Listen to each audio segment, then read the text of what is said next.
How to fix the Roblox Authentication Error Code 429. Hi guys, welcome back to our channel. So in this video, I'm going to show you how you can troubleshoot Roblox Authentication Error 429. So first, you need to understand that this is likely not your fault, and the problem might resolve itself if you wait for an hour or two and try again. However, there is a setting that you can change that might fix it immediately. So go to your computer search bar and type in network connections.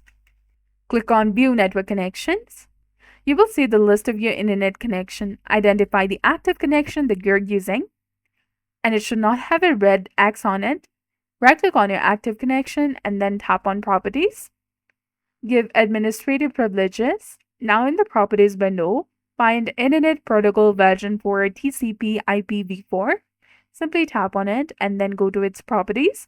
Now tap on Use the following DNS server address and then type in 8, 8, 8, and 8 in the preferred DNS server.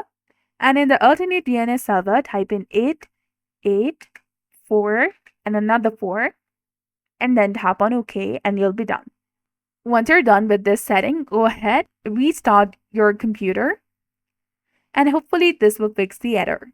So please let me know in the comments if it worked for you.